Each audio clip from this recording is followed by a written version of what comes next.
प्यारे दोस्तों, आज हम आपको एक शहजादे और एक नौकरानी के बारे में बताने वाले हैं। शहजादे को नौकरानी पसंद आ गई। उसके बाद उसने अपनी नौकरानी के साथ क्या किया, आइए आपको बताते हैं। एक बार का जिक्र है, एक सौदागर था जिसकी 3 बेटियां थीं। उसकी तीनों बेटियां बेहद हसीन और खूबसूरत थीं, लेकिन छोटी बेटी सबसे प्यारी थी। उस सौदागर को अपनी तीनों बेटियों से बेइंतहा प्यार था, लेकिन वो डरता था कि कहीं कोई उसे छोड़कर न चली जाए। इसलिए एक दिन सौदागर ने फैसला किया कि वो अपनी तीनों बेटियों से पूछेगा कि वो उसे कितना प्यार करती हैं, वो अपने बाप से कितनी मोहब्बत करती हैं। वो यही सोचते हुए अपनी सबसे बड़ी बेटी के पास गया और पूछा, बेटी तुम मुझसे कितनी मोहब्बत करती हो? बड़ी बेटी ने जवाब दिया, बाबा जान मैं अपनी जान से भी ज्यादा आपसे मोहब्बत करती हूँ। बाप ये सुनकर बेहद खुश हो गया और अपनी बेटी को एक कीमती सोने की माला दे दी। फिर वो दूसरी बेटी के पास गया और उससे भी पूछा कि बेटी तुम मुझसे कितनी मोहब्बत करती हो? दूसरी बेटी ने जवाब दिया, बाबा मैं आपको इस पूरी दुनिया में सबसे ज्यादा चाहती हूँ।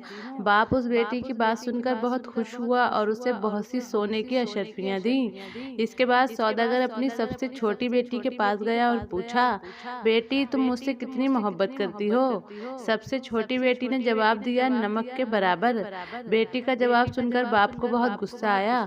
वो सोचने लगा, नमक तो इंतहाई सस्ती और मामूली चीज है, ये मुझे इतना सा प्यार करती है। और फिर उसने अपनी बेटी को बहुत डांटा और गुस्से में उसे घर से निकलने की धमकी दे दी। बाप की बात बेटी के दिल पर जा लगी और वो किसी को बिना बताए घर से बाहर चली गई। वो लड़की एक ऐसी जगह से गुजर रही थी जहाँ बहुत सारी घास उगी हुई थी। लड़की ने अपने लिबास के ऊपर से एक और घास का लिबास बनाकर पहन लिया ताकि कोई उसे पहचान न सके। इसके बाद वो बादशाह के महल के बाहर रुक गई और बाहर खड़े सिपाहियों से कहने लगी, सुनो मुझे कुछ काम की जरूरत है, क्या तुम मुझे किसी काम पर रख सकते हो? मुझे सब काम आता है। उन्होंने कहा, नहीं नहीं लड़की, हम ऐसे किसी को भी काम पर नहीं रख लेते। लड़की उदास हुई लेकिन फिर से इसरार करने लगी कि देखो मुझे काम की बहुत जरूरत है, मेरे लायक महल में कोई काम होगा तो मुझे बताओ। इससे पहले कि सिपाही फिर से मना करते, अचानक एक बावर्ची उनके पास आकर खड़ा हो गया। शायद उसने लड़की की बातें सुन ली थी। उसे लड़की पर बहुत तरस आया, इसलिए उसने लड़की को अपने साथ रख लिया।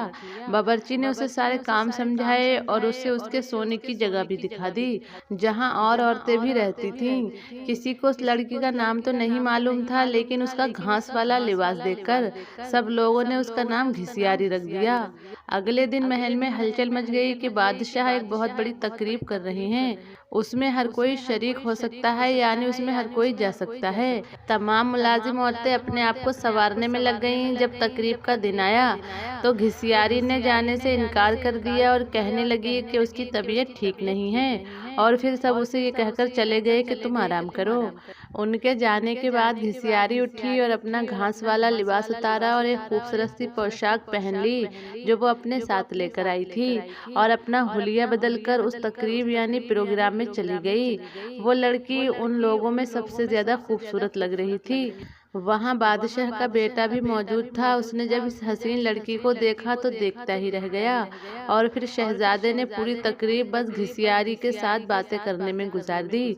शहजादे ने किसी और की तरफ आंख उठाकर भी नहीं देखा। फिर घिसियारी किसी की भी नजरों में आए बगैर वापस महल में आ गई। अगले दिन औरतों ने उसे बताया कि तुम्हें भी वहाँ होना चाहिए था। कल बादशाह का बेटा एक हसीना पर लट्टू हो गया और सारा वक्त उसी के साथ रहा। घिसियारी ने उदास होने का ड्रामा किया कि काश मैं भी वहां जा सकती। कुछ दिनों बाद बादशाह ने फिर से एक तकरीब रखी। इस बार घिसियारी ने फिर से यही बहाना किया कि उसकी तबीयत ठीक नहीं है, इसलिए वो नहीं जा सकती। लेकिन सबके जाने के बाद उसने फिर से एक उम्दा लिबास पहना और हुलिया बदलकर तकरीब यानी प्रोग्राम में चली गई। शहजादा उसे देखकर बहुत खुश हुआ और एक कीमती अंगूठी उसे तोहफे में दे दी। फिर प्रोग्राम खत्म होने से पहले पहले ही वो वापस महल में आ गई। दूसरी तरफ बादशाह का बेटा सौदागर की छोटी बेटी पर फिदा होकर रह गया था और उसने फैसला कर लिया कि वो अपने बाप से इस लड़की का जिक्र जरूर करेगा। अब अगली तकरीब शहजादे ने जानबूझकर रखवाई ताकि वो इस लड़की से मिल सके, लेकिन इस बार घिसियारी न आई तो शहजादा उदास हो गया। बादशाह को घिसियारी के बारे में कुछ भी नहीं मालूम था, इसीलिए वो परेशान हो रहा था कि उसका पता कैसे करें। एक दिन शहजादे ने महल के मुलाजिमों से साबूदाना बनाने की फरमाइश की। घिसियारी को जब ये पता चला तो उसने खुद साबूदाना बनाने की ख्वाहिश का इजहार किया। घिसियारी ने साबूदाना बनाने के बाद वही कीमती अंगूठी जो शहजादे ने उसे दी थी वो साबूदाने में डाल दी। अब शहजादा मेज पर बैठा साबूदाना खा रहा था। जब खाना खा चुका तो देखा कि प्याले में अंगूठी पड़ी है। शहजादा अंगूठी पहचान गया और जल्दी से अपने मुलाजमीन को बुलवाया। मुलाजमीन ने बताया कि ये साबूदाना घिसियारी नाम की मुलाजिमा ने बनाया है। फिर घिसियारी को बुलाया गया तो शहजादा घिसियारी को पहचान न सका, लेकिन जब घिसियारी ने बोलना शुरू किया तो शहजादे को उसकी आवाज़ सुनकर यकीन हो गया कि ये वही लड़की है जो उसे तकरीब में मिली थी और जिस पर वो अपना दिल हार बैठा था। इसके बाद घिसियारी ने अपना सारा किस्सा शहजादे को बता दिया। शहजादे ने घिसियारी के बारे में बादशाह को बताया और फिर बादशाह ने उन दोनों की शादी करवा दी। शादी के बाद एक बहुत बड़ी तकरीब रखी गई। उस तकरीब में सिर्फ शहर के बड़े बड़े सौदागर और ओहदेदारों को बुलाया गया। घिसियारी के बाबा भी उस तकरीब में मौजूद थे। खाने का वक्त हो गया तो मेज पर तरह तरह के लजीज खाने रख दिए गए, लेकिन जब सबने खाना शुरू किया तो पता चला कि खाने में नमक ही नहीं है। घिसियारी के बाबा ने बादशाह को मुखातिब करके कहा कि इसमें तो नमक ही नहीं है। बादशाह हल्का सा हंसा और कहने लगा, क्या हो गया सौदागर साहब, सिर्फ नमक ही तो नहीं है, बाकी तो इसमें सब कुछ है। ये सुनकर सौदागर की आंखों में आंसू आ गए। बादशाह ने उसे ताज्जुब से देखा और पूछा कि जनाब आप रोने क्यों लगे। तब सौदागर ने कहा, आज मैं अपनी बेटी की बात समझ गया हूँ।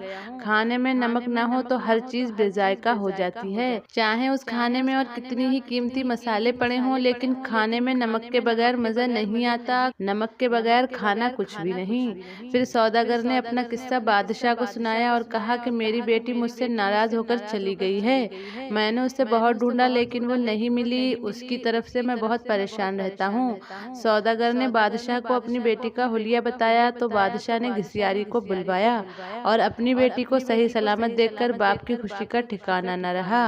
सौदागर ने बेटी को गले लगाया और अपनी गलती का एहसास किया। तो प्यारे दोस्तों, दिखावे का नाम मोहब्बत नहीं होता। बहुत से लोग ऐसे होते हैं जो हमसे मोहब्बत तो करते हैं लेकिन दिखावा नहीं करते। तो आपको ये वीडियो कैसी लगी कमेंट में ज़रूर बताइएगा।